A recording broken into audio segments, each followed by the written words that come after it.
Hello, and welcome to the This Happened Today in History podcast. I am your host, Mr. Miller. This podcast will cover a number of topics that happened on this date in history. Please visit the podcast webpage at thishappenedtoday.buzzsprout.com. There you can download the notes page, which will help you organize the information as well as develop your own ideas on how these events change the world around us. If you're interested in hearing more, please consider subscribing so you will not miss out on what happens tomorrow in history. Today is April 26th. In 1997, the Woolworths Corporation said that it is giving up the five and dime format that helped make the company a household name, a move that means layoffs for 9,000 workers and closure of 400 stores. Unfortunately, the five and dime concept of general merchandising, from canaries to houseplants to rollerblades, is not the type of business that interests most people who have a major investments in retailing, said Alan Milstein, chairman of the Fashion Network. The legendary Manhattan-based retailer said it will convert about 100 of the discontinued five and dime stores into more profitable specialty operations, such as Northern Reflections and the highly successful Foot Locker. The closings will leave Woolworth with about 7,000 stores and annual sales of $7 billion. We made the very difficult decision to close our domestic F.W. Woolworth general merchandise operations to help assure the continuing profitable growth, Roger Farah, chairman and chief executive, said in a statement. Farah said that it became clear the general merchandise division wouldn't be able to return to profitability in the foreseeable future. F.W. Woolworth incurred operating losses of $24 million on sales and $224 million of the first fiscal quarter that ended on April 26th. Last year, the division generated sales of about $1 billion but lost $37 million. For the second quarter, the company plans to record an after-tax charge of about $223 million, or $1.6 a share, for severance, lease expenses, and related costs. For accounting purposes, the division will be treated as a discontinued operations. The decision affects 3,600 full-time and 5,600 part-time workers. Woolworths said it will provide severance and outplacement counseling. Wall Street endorsed the move, sending shares up 2.5 to 27 9/16. They had retrenched to the urban real estate to a large extent. They tried to hide from the discount department store competition as best they could. That's where the competition from drugstores, though, proved to be sufficient to really hurt, said David Poneman, retail analyst for Stanford Bernstein. The five and dime operation peaked 35 years ago with 2,127 stores. Woolworths said that it expects to close the stores over the next several months. The company also plans to change its corporate name later this year. In 1928, while working as a bellboy, Pedro Flores traveled to Los Angeles to ask for financial assistance in the manufacturing of yo-yos from a wealthy Philippine. Turned down but not deterred, Flores returned to Santa Barbara with his idea. On June 9th of 1928, at the age of 29, he applied for and received a certificate for conducting business as the Yo-Yo Manufacturing Company in Santa Barbara. On the 23rd of June, Flores made 12 yo-yos by hand and started selling them to neighborhood children. These hand-carved yo-yos had an important innovation over the bandoliers sold previously. The string was looped around the axle instead of tying it, thereby allowing the yo-yo to spin freely at the end of the string and opening up a world of possibilities. By November the same year, the Yo-Yo Manufacturing Company had created over 2,000 yo-yos, and Flores was able to attract the attention of two American financiers, James and Daniel Stone of Los Angeles. With the financing and ability to manufacture yo-yos with machines, the company produced over 100,000 yo-yos in the next 4 months.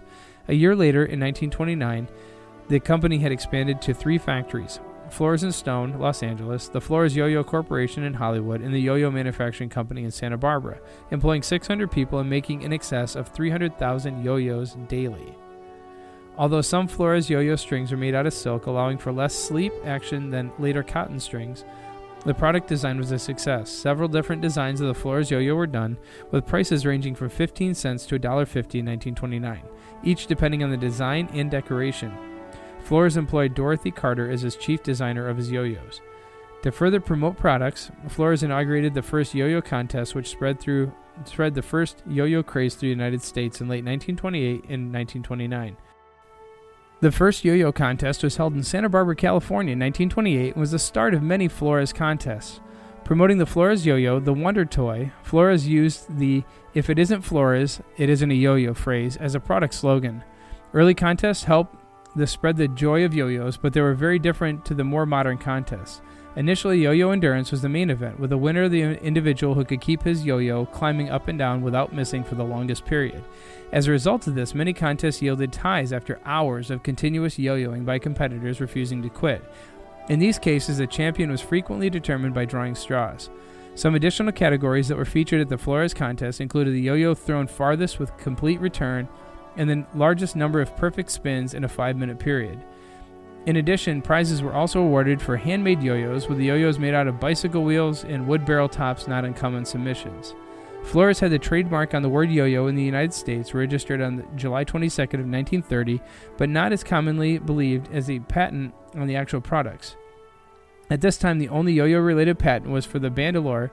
However, this didn't deter Flores from frequently using the words patent pending and patent applied for on the yo-yos, a tactic employed to deter competitors. Donald Duncan, founder of Duncan Company and competitor to the Flores products, bought the yo-yo trademark and company from Pedro Flores in 1932 for a reported sum of $250,000 US, a large amount of money in the Depression of the 1930s. Duncan continued to market their line of Duncan products in addition to Flores products for a number of years. As a result of this, competitors in the early Duncan contests could either use a Duncan Gold Seal or genuine Flores yo-yo. Today, Flores yo-yos are well sought after by collectors, with original models selling for prices from $400 upwards on eBay, depending on the condition. And finally, in 1986, reactor number 4 at Chernobyl's Vladimir Ilyich Lenin nuclear power station was destroyed by an explosion. The resulting environmental disaster has rendered the area surrounding the power station uninhabitable for potentially thousands of years. The explosion at Chernobyl spent radiation as far away as the United Kingdom, and the Soviet Union's delayed response to the events is considered by some to be a contributing factor to the fall of the Soviet Union. Chernobyl reactor number 4 is no longer burning. The reactor was originally covered after disaster, but it resulted in a leak of nuclear waste and needed to be replaced. The systems for a new cover for the reactor are being tested in 2020 and is sometimes referred to as a sarcophagus. Is the Chernobyl still radioactive? Yes, the area surrounding Chernobyl remains radioactive. Referred to as the exclusion zone, this 20-mile radius around the plant has largely been evacuated and is close to human habitation. Despite government prohibition, some residents have returned to their homes. Outside of the exclusion zone, 5 million people still live on heavily contaminated lands, and hundreds of thousands of people are sick or suffering. Where is Chernobyl? Chernobyl is located less than 100 miles north of Kiev, which is the capital of Ukraine. How many people died at Chernobyl? At least 28 people were killed by disaster, but thousands more have died from cancer as a result of radiation that has spread after the explosion and fire. The effects of radiation on the environment and humans is still being studied. The plant's third and final functioning reactor was shut off in 2000. A tourist industry has sprung up to provide tours of Pripyat, the abandoned town adjacent to the plant. You have been listening to the This Happened Today in History podcast. I thank you for listening, and I hope that you have enjoyed learning about historical events from the past. Thank you to the following websites for their information regarding today's topics: ThePeopleHistory.com, Woolworths at money.cnn.com, The Yo-Yo Factory at yoyo.fandom.com, and Ukraine's Chernobyl nuclear disaster at U.S.A. The music used as the background track for this podcast is Americana, created by Kevin MacLeod on Incompetech.com. If you enjoyed this information and would like to hear more, please consider subscribing, as this will keep the historical events in your feed in the morning for each day. I hope you have a great day.